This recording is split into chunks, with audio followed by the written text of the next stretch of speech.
이번 조기 대선 만들어지기까지 언론은 어떤 역할을 했을까? 이 종편이나 공중파가 아니라 팟캐스트의 관점에서 보면 또 다른 것이 보일 것 같았습니다. 그래서 오늘 모셨습니다. 이 한국 현대사 문제를 정면으로 다루면서 매회 청취자가 200만 명을 넘는 인기를 누렸었죠. 팟캐스트 EJ. 지난 2월 23일로 끝을 일단 냈는데요. 그 진행자 이동형 작가를 오늘 초대해봤습니다. 어서 오십시오. 네, 반갑습니다. 이동형입니다. 처음 시작한 게 언제였죠? 2012년 7월에 처음 시작했죠. 거의 만 5년, 4년 6개월 정도 했네요. 그때 어떤 의도로 이걸 시작하시게 됐습니까? 처음에는 제가 사실은 그 경북 안동 출신이었는데 인터넷에 글을 연재했던 게 책으로 엮어져서 굉장히 좀 인기를 끌었어요. 그래서 네. 전업 작가를 하려 서울 올라왔는데 두 번째 책이 신통치 않았거든요. 네. 그러다 보니까 시간이 너무 많더라고요. 그런데 그때 한참 나는 꼼수 열풍이 불 때여서. 낙검수? 그렇죠. 예. 그 방송을 이렇게 들어봤는데 좀 건방스러운 얘기일 수도 있습니다만 내가 해야 될 정도는 할 것 같은데 네, 라는 네. 생각이 들었어요. 네. 그래서 처음에 이제 하게 됐고 처음에 이 현대사를 가지고 또 정치를 엮어서 하는 계기는 우리 현대사가 좀 많이 뒤틀려 있지 않습니까? 예. 이런 걸 제대로 알려주면 유권자들이 투표할 때 많은 좀 도움이 되지 않을까 그런 것 때문에 주제는 현대사로 잡았던 것이죠. 유권자 투표 말하는 거 보니까 2012년도 대선이 있던 해잖아요. 그렇습니다. 그 해 대선에 영향을 좀 미쳐보자. 그렇죠. 네. 그 영향을 실제 미쳤어요? 저희가 그 7월에 시작했으니까 대선은 12월에 있었지 않습니까? 불과 5개월. 5개월 정도 했는데 네. 처음에는 다운로드 수가 한 50회 이렇게 됐었는데 그렇죠. 12월 달쯤 됐을 때 100만 다운로드를 했었거든요. 꽤 많이 들으셨고 예. 어느 정도는 영향을 미쳤다고 자부하고 있어요. 예. 제목을 EEJ라고 붙인 이유는 뭡니까? 그 같이 했던 친구가 그 지금 상지대 그 교수로 있는 이종우 박사인데 네. 그러니까 두 명의 저도 이제 이 씨고 두 명의 이 씨가 그 또 한 명의 이 씨를 제압한다 이런 뜻이어서 당시 MB 정권이었고 이렇게 했기 때문에 좀 재미있게 제목을 만들어 보자. 예. 또 중의적 표현도 있고요. 그래서. 예. 현대사를 어떤 식으로 다뤘죠? 그러니까 우리가 그 학교 다닐 때 현대사 파트는 거의 마지막에 있지 않습니까? 잘 배우지 않아요. 거의 네. 끝무렵에 그냥 넘어가는 부분이고 또 시험에도 나오지 않으니까 학생들이 현대사에 대한 개념이나 이해가 좀 없다라고 생각을 했어요. 예. 그런데 그 교과서처럼 그냥 EBS 수능처럼 이게 알려주면 재미없어서 누가 듣겠느냐. 그렇죠. 그래서 대중들의 언어 혹은 조금 더 나가면 저잣거리 언어를 가지고 비속어도 좀 쓰면서 재미있게 풀어보자. 그러면서 그 비하인드 스토리도 좀 얘기하고 네. 그렇게 재미있게 이야기하는 게 그러니까 동네의 어떤 선배가 후배한테 얘기해주는 그런 형식 그런 방식을 좀 했었는데 그게 아마 재미있게 듣는 거에 많은 도움이 됐던 것 같습니다. 이게 그러니까 일주일에 한 편씩 업로드 되던가요? 그렇습니다. 일주일에 그렇죠. 한 편씩. 네. 그리고 장장 5년이면 50회라고 쳐도 250회 네. 그것도 되는데 300회 가까이 했습니다. 300회. 그 현대사는 몇 년도부터 언제까지를 아주 세세한 사건까지 다 다룰 수 있었겠어요? 그렇죠. 사실은 300회 가까이 하면서 왜 더 하지 않느냐. 네. 이유는 여러 가지 있습니다만. 지난 2월 23일로 끝냈죠. 네. 예. 그중에 하나가 300회쯤 하다 보니까. 더 할 게 없어요? 예. 소재를, 소위 말하는 섹시한 소재를 찾는데 한계가 오더라고요. 그러니까 저희가, 보통 이제 그 일제시대 때부터 잡았거든요. 네, 그래서 독립운동 이런 것도 했고. 그러다 보니까 웬만한 건 다 건드리지 않나 그런 생각이 들었어요. 일제, 독립, 해방, 그렇죠. 좌우 대립, 이승만, 박정희 그렇죠. 다 다뤘다고 봐야죠. DJYS 까지 그럼요. 이명박, 박근혜까지 이명박, 박근혜는 안 다뤘어요. 안 다뤘어요? 네. 그건 왜요? YS까지라고 할까요? 왜 그랬어요? 그러니까 저희가 그 현대사를 하면서 그 거의 해보면 옛날 이야기 하다 보면 요즘 정치랑 거의 비슷하게 맞아 들어가거든요. 네. 그러니까 우리 정치는 반면교사가 없는 것 같아요. 했던 일을 또 잘못 또 저지르고. 한번 배우면은 고쳐야 되는데. 그게 안 되더라고요. 못 바꾸죠. 네. 그러니까 우리가 이명박 정권 때 방송을 시작했으니까. 그 옛날 얘기하고 지금하고 얼마나 맞나 이렇게 하다 보니까 현재 얘기는 좀 안 했다 이렇게 봐야겠죠. 최고의 인기를 누렸던 방송은 뭐였습니까? 이게 그 우리 청취자분들이 귀에 들어오는 이름이 아닐 수도 있는데 박흥숙이라는 사람이 있었어요. 박흥숙? 네, 무등산 타잔이라고. 무등산 타잔. 그렇습니다. 박정희 정권 때 한 3명을 혼자서 살해한 어떻게 보면 살인마죠. 그런데 그럴 수밖에 없었던 그 이면 아픔이 있었거든요. 그거를 풀었는데 예상외로 500만이 넘게 들어서 그 편이 가장 많은 다운로드를 기록했죠. 본인이 가장 이게 좀 인상 깊었다라는 방송은 뭐였습니까? 저는 김재규 특집이. 김재규? 네. 박정희를 쏴 죽인. 네. 김재규. 그러니까 예. 그 처음부터 11월 당일부터 시작해서 마지막은 이제 그 김재규 일생을 훑어보는 거였었는데요. 한 2시간 정도 방송이었었는데. 예. 그동안 그 다른 여타 언론에서 못 다뤘던 것도 또 못 다룬 기록들도 저희가 찾아내서 방송을 했고. 네. 과연 이 사람이 준비를 했었던가? 아니면 그냥 즉흥적으로 했었던가? 정말 민주주의에 관심이 있었던가?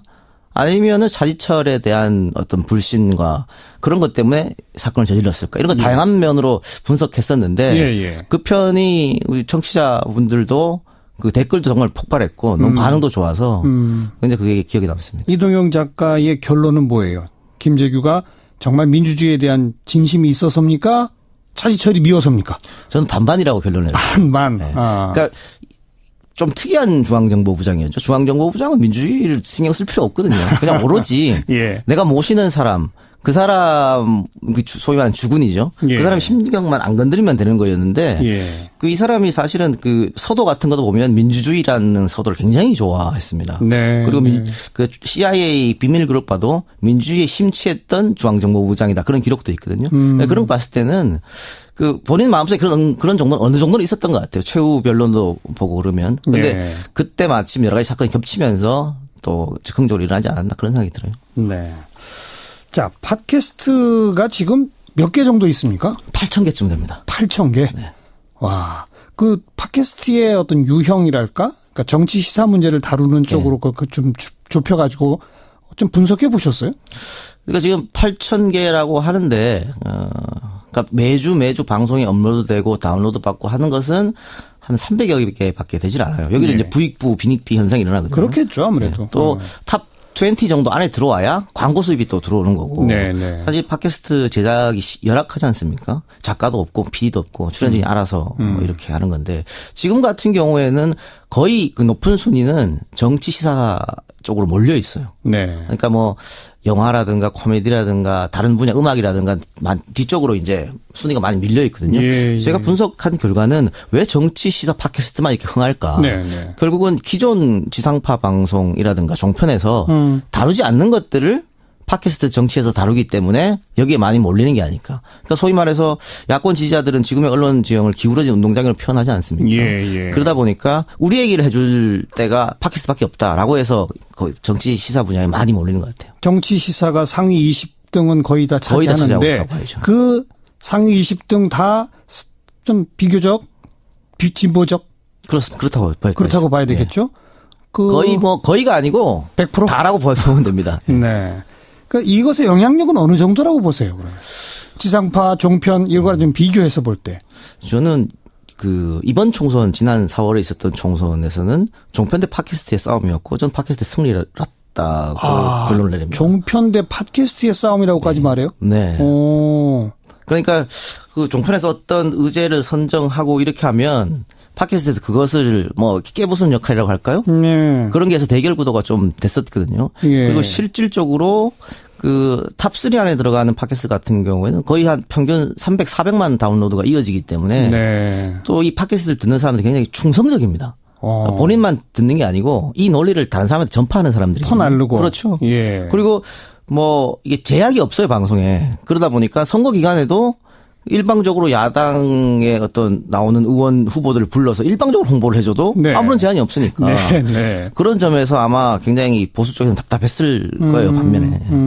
하긴 종편의 시청률 이런 걸 따져봐도 수백만 건 다운로드라면 그렇죠. 뭐 비슷비슷하다고 볼 수 있다. 그런 거겠죠? 그렇죠. 그리고 다시 한번 말씀드리면 결국은 충성도거든요. 네. 예를 들면은 저희 EJ 방송의 그 총선 때 그 부산의 박재호 의원이 후보가 나왔었는데 나오고 나서 본인도 살면서 이렇게 관심을 받아본 적이 처음이라는 거죠. 그래요. 후원이 뭐 쏟아지고 뭐 사무실로 보약이 막 들어오고 방송 나가고 나서 그렇죠. 예. 그리고 다 이 듣는 사람들이 충동도가 높다 보니까 부산에 사는 친지단에 전화해서 그 사람 뽑아달라고 이렇게 하고 이런 지형은 처음 봤다고 하는 거거든요. 예.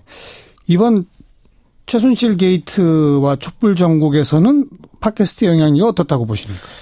사실은 그 제가 2014년 4월이죠. 그러니까 한 지금 2, 3년 전인데. 네. 그때 이 최태민 특집을 제 방송에서 했었어요. 오. 그때 최태민 특집에 최태민, 정윤회, 최순실 지금 문제됐던 게 다 나옵니다. 김기춘. 예. 그런데 그때 지상파에서 다뤄주지 않았잖아요. 그렇죠.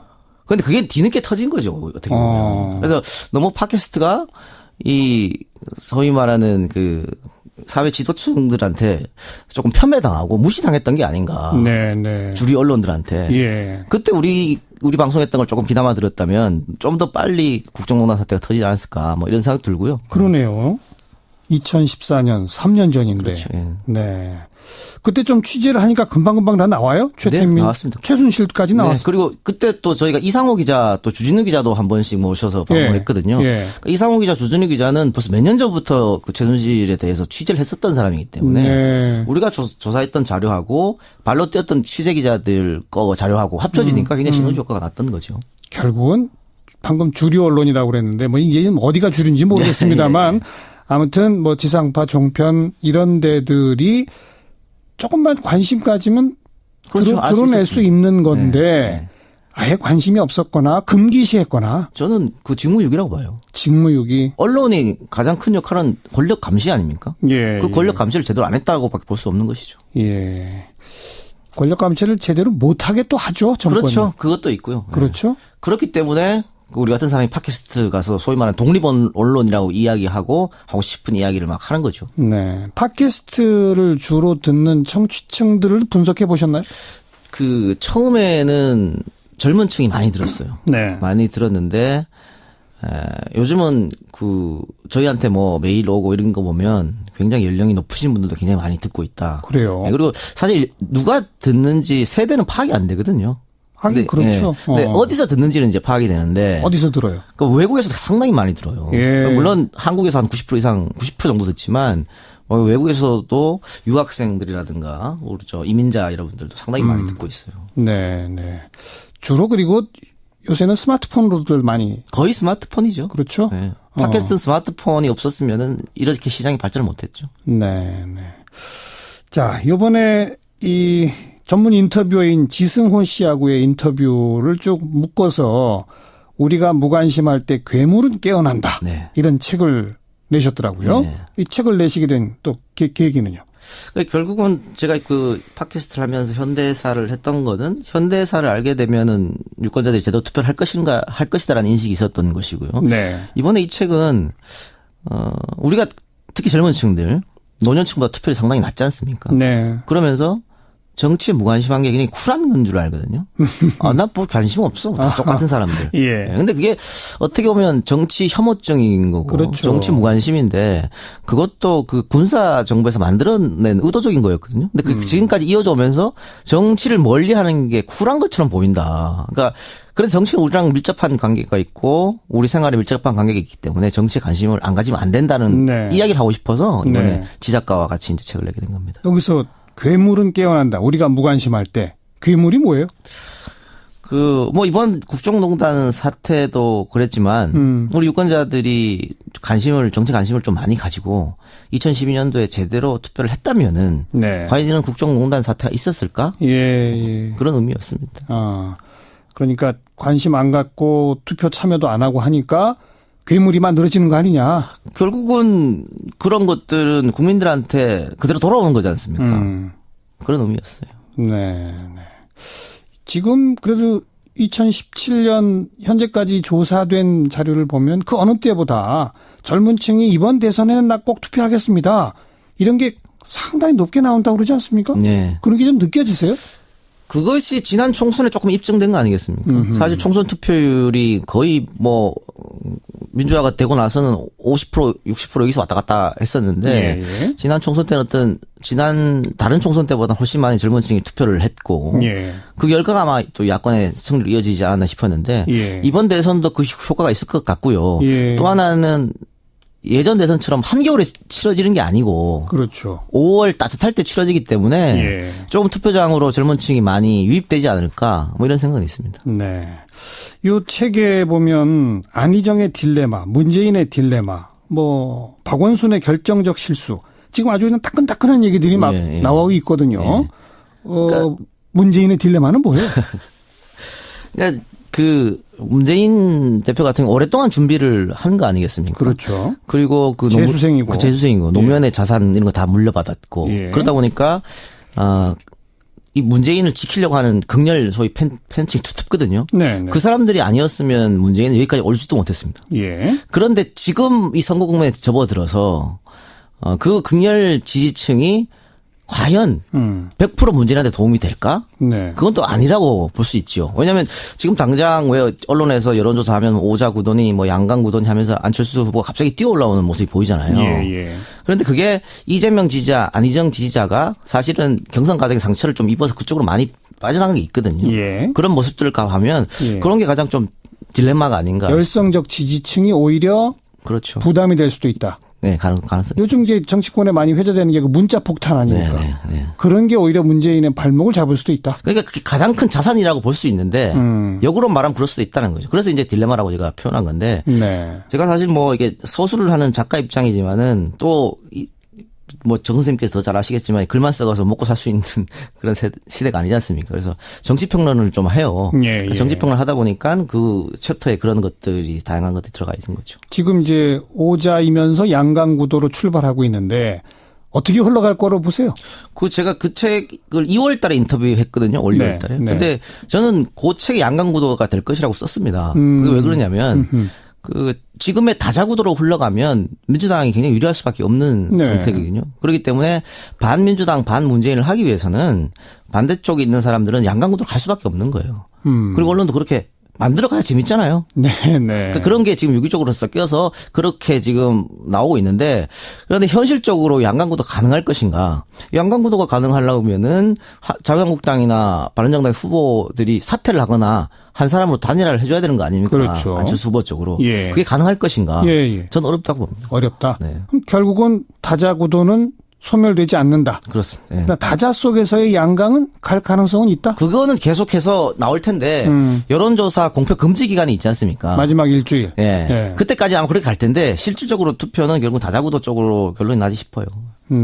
그렇다면 현재 상태로 봐서는 더불어민주당의 승리 가능성이 높죠. 여전히 높다. 예, 현재 상태 그렇습니다. 안철수 후보의 이 어떤 비약적인 성장이 역전시킬 가능성은 아무래도 부족하다? 안철수 후보가 지금 진짜 높은 지지율을 받는 것은 안철수 후보를 좋아해서 찍어주는 사람도 있지만 반면에 문재인이 싫어서 옮겨가는 사람들이 더 많다고 좀 보여지거든요. 그분들은 적극 투표층은 아니에요. 결국은 투표장에 많이 가서 찍는 사람이 이기는 건데 내 저 사람이 싫어. 그래서 이쪽 사람을 찍는데 그 사람들이 과연 적극적으로 투표장에 가서 투표를 할 것인가. 이 부분에 대해서는 조금 생각해 볼 필요가 있는 것이죠. 여론조사가 오면 안철수가 좋지. 그렇게 얘기하지만. 말을 그렇죠. 하는데 정말 가겠느냐. 그렇죠. 좋습니다. 자, 이제 뭐 현대사를 다루는 부분 더 이상 할 것도 없고 해서 이제 그만두었다라고 하셨는데 그러나 사실 5년 전 2012년에 이걸 만드실 때도 사람들이 좀 현대사를 알면 제대로 투표할 것 같아서라고 했잖아요. 그럼 정작 지금이 제일 중요한 시기 아니에요? 그렇죠. 그렇게 얘기를 많이 하세요. 그리고 저희도 2017년 12월까지 방송을 하겠다고 예고하고 지금 5년 동안 한 건데 빨리 한 건 어쨌든 조기 대선이 이루어졌기 때문에 좀 빨리 저희가 종영을 한 거고 우리가 마지막에 사실은 논란이 좀 방송에서 많이 있었어요. 그러니까 저의 입장에서는 그 이재명 후보나 안희정 후보를 자극하지 않는 게 경선 이후로 도움이 된다라는 것. 그래서 문재인 그 지지자들에게 계속해서 좀 참음을 강요를 했었거든요. 근데 그 부분이 그 문 후보 측 지지자들한테 굉장히 상처가 되는 것 같아요. 그래서 저희가 방송을 하나 업로드할 때마다 그 야권 진영에 있던 지지자들끼리 서로 싸우는 형성이 일어나서 이게 과연 내가 적은 것이 도움이 되는 일을 하고 있는가? 이런 생각이 또 들더라고요. 그래서 가감 여기서 접는 게 도움이 되는 것이다 생각해서 접었은 거죠. EJ 시즌2는 안 합니까? 전혀 생각이 없습니다. 왜요? 제가 일단은 너무 지쳤고요. 저희가 아까도 말씀드린 스텝이 없어요. 작가도 없고 뭐 스크립터도 없고 PD도 없고 하다 보니까 제가 자료조사하고 제가 원고 쓰고 다음날 제가 편집하고 녹음하고 일주일에 한 3일을 뺏기다 보니까 그렇다고 해서 이걸로 해서 뭐 큰 수입이 있는 것도 아니고 너무 힘들어서 당분간 없습니다. 그럼 앞으로 계획은요? 근데 지금 제가 EJ를 하지 않을 뿐이지 다른 팟캐스트 한 3개를 하고 있어요. 물론 뭐 그 3개를 다운로드를 다 합쳐도 EJ한테 안 됩니다. 그만큼 EJ가 영향이 근데 그 다른 팟캐스트에는 그냥 출연하는 거죠? 직접 제작은 아니죠. 그것도 제작합니다. 제작을 하세요? 네.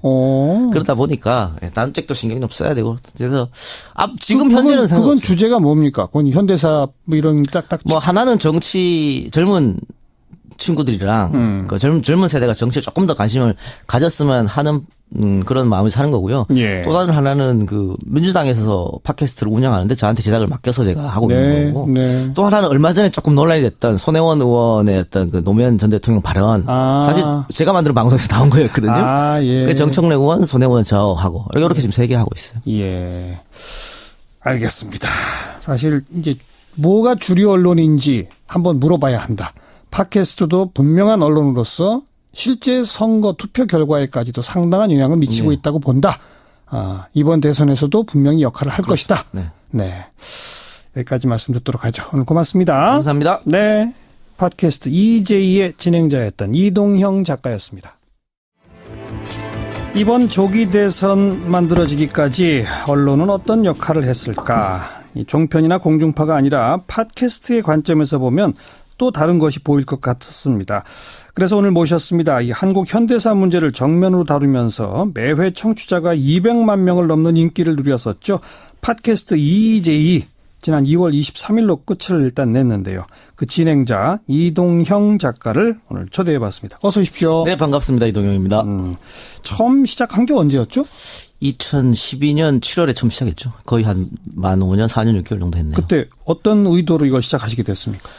처음에는 제가 사실은 그 경북 안동 출신이었는데 인터넷에 글을 연재했던 게 책으로 엮어져서 굉장히 좀 인기를 끌었어요. 그래서 네. 전업 작가를 하려 서울 올라왔는데 두 번째 책이 신통치가 않았거든요. 네. 그러다 보니까 시간이 너무 많더라고요. 그런데 그때 한참 나는 꼼수다 열풍이 불 때여서. 낙검수? 그렇죠. 예. 그 방송을 이렇게 들어봤는데 좀 건방스러운 얘기일 수도 있습니다만 내가 해야 될 저 정도는 할 것 같은데 네, 라는 네. 생각이 들었어요. 네. 그래서 처음에 이제 하게 됐고 처음에 이 현대사를 가지고 또 정치를 엮어서 하는 계기는 우리 현대사가 좀 많이 뒤틀려 있지 않습니까? 예. 이런 걸 제대로 알려주면 유권자들이 투표할 때 많은 좀 도움이 되지 않을까 그런 것 때문에 주제는 현대사로 잡았던 것이죠. 분석했었는데 예. 그 편이 우리 청취자분들도 그 댓글도 정말 폭발했고 너무 반응도 좋아서 근데 그게 기억에 남습니다. 이동영 작가의 결론은 뭐예요? 김재규가 정말 민주주의에 대한 진심이 있어서입니까? 차지철이 미워서입니까? 저는 반반이라고 결론을 내요. 반반. 네. 그러니까 좀 특이한 중앙정보부장이었죠. 중앙정보부장은 민주주의를 신경 쓸 필요 없거든요. 그냥 오로지 예. 내가 모시는 사람, 그 사람 소위 말하는 주군이죠. 예. 그 사람 심경만 안 건드리면 되는 거였는데 예. 이 사람이 사실은 그 서도 같은 것도 보면 민주주의라는 서도를 굉장히 좋아했습니다. 네. 그리고 네. 그 CIA 비밀 그룹 봐도 민주주의에 심취했던 중앙정보부장이다. 그런 기록도 있거든요. 그런 거 봤을 때는 그 본인 마음속에 그런 정도는 어느 정도는 있었던 것 같아요. 최후 변론도 보고 그러면. 근데 네. 그때 마침 여러 가지 사건이 겹치면서 또 즉흥적으로 일어나지 않았나 그런 생각이 들어요. 네. 자, 팟캐스트가 지금 몇 개 정도 있습니까? 8,000개쯤 됩니다. 8,000개? 네. 와. 그 팟캐스트의 어떤 유형이랄까? 그러니까 정치 시사 문제를 다루는 쪽으로 그 좀 좁혀가지고 좀 분석해 보셨어요? 그러니까 지금 8,000개라고 하는데, 그러니까 매주 방송이 업로드되고 다운로드 받고 하는 것은 한 300여 개밖에 되질 않아요. 여기도 네. 이제 부익부, 빈익비 현상이 일어나거든요. 그렇겠죠, 아무래도. 또 탑 20 얘기하고. 네. 그렇게 재밌게 이야기하는 게, 그러니까 동네의 어떤 선배가 후배한테 얘기해주는 그런 형식? 그런 방식을 좀 했었는데, 그게 아마 재밌게 듣는 거에 네. 많은 도움이 됐던 것 같습니다. 이게 그러니까 일주일에 한 편씩 업로드 되던가요? 그렇습니다. 일주일에 한 그렇죠. 편씩. 네. 그리고 장장 5년이면 50회라고 쳐도 250회 네. 그 되는데 300회 가까이 했습니다. 300회. 그 현대사는 몇 년도부터 언제까지를 아주 세세한 사건까지 다 다룰 수 있었겠어요? 그렇죠. 그 사실은 300회 가까이 하면서 왜 더 하지 않느냐. 네. 이유는 여러 가지 있습니다만. 지난 2월 23일로 끝냈죠. 네. 예. 그 중에 하나가 300회쯤 하다 보니까. 더 할 게 없어요? 예. 소재를, 소위 말하는 섹시한 소재를 찾는데 한계가 오더라고요. 그러니까 저희가, 보통 이제 그 일제시대 때부터 잡았거든요. 네, 그래서 뭐 독립운동 뭐 이런 것도 했고. 그러다 보니까 웬만한 건 다 건드리지 않나 그런 생각이 들었어요. 일제, 독립, 해방. 그렇죠. 뭐 좌우 대립. 뭐 이승만, 박정희 뭐 그렇죠. 다 다뤘다고 봐야죠. DJYS 까지 예, 그럼요. 이명박 박근혜까지. 이명박 박근혜 안 달았어요. 안 달았어요? 네. 그건 왜요? YS까지라고 할까요? 왜 그랬어요? 그러니까 저희가 그 현대사를 하면서 그 거의 해보면 옛날 이야기 하다 보면 요즘 정치랑 거의 비슷하게 맞아 들어가거든요. 네. 그러니까 우리 정치는 반면 유권자 투표 말하는 거 보니까 2012년도 대선이 있던 해잖아요. 그렇습니다. 그 해 대선에 영향을 좀 미쳐보자. 뭐 그렇죠. 네. 그 영향을 실제 미쳤어요? 저희가 그 7월에 시작했으니까 대선은 12월에 있었지 않습니까? 불과 5개월. 5개월 정도 했는데 네. 처음에는 뭐 그 다운로드 수가 한 50회 뭐 이렇게 됐었는데 그렇죠. 12월 달쯤 됐을 때 100만 다운로드를 했었거든요. 꽤 많이 들으셨고 예. 어느 정도는 영향을 미쳤다고 자부하고 있어요. 예. 제목을 EEJ라고 붙인 이유는 뭡니까? 그 같이 했던 친구가 그 지금 상지대 그 교수로 있는 이종우 박사인데 네. 그러니까 두 명의 저도 이제 이 씨고 두 명의 이 씨가 그 또 한 명의 이 씨를 제압한다 뭐 이런 뜻이어서 당시 MB 정권이었고 이렇게 했기 때문에 좀 재미있게 제목을 만들어 보자. 예. 또 중의적 표현도 있고요. 그래서. 예. 현대사를 어떤 식으로 다뤘죠? 그러니까 우리가 그 학교 다닐 때 현대사 파트는 거의 마지막에 있지 않습니까? 잘 배우지 않아요. 거의 네. 끝물에 그냥 넘어가는 부분이고 또 시험에다 나오지 않으니까 학생들이 현대사에 대한 개념이나 이해가 좀 없다라고 생각을 했어요. 예. 그런데 그 교과서처럼 그냥 EBS 수능처럼 이게 알려주면 재미없어서 누가 듣겠느냐. 그렇죠. 그래서 대중들의 언어 혹은 조금 더 나가면 뭐 저잣거리 언어를 가지고 비속어도 좀 쓰면서 재미있게 풀어보자. 그러면서 그 비하인드 스토리도 좀 교사가 없는 것 같아요.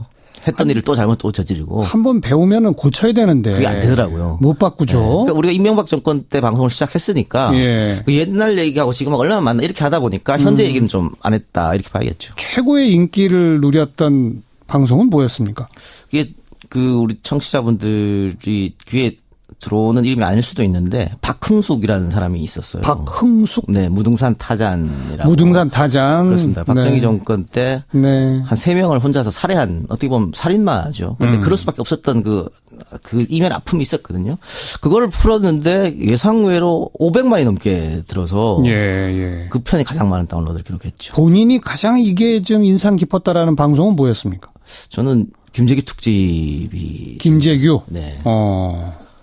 박정희를 쏴 죽인. 네. 김재규. 예. 그 처음부터 11월 당일부터 시작해서 마지막은 이제 그 김재규 일생을 훑어보는 거였었는데요. 한 2시간 정도 방송이었었는데 예. 그동안 그 다른 여타 언론에서 못 다뤘던 것도 또 못 다룬 기록들도 저희가 찾아내서 방송을 했고 네.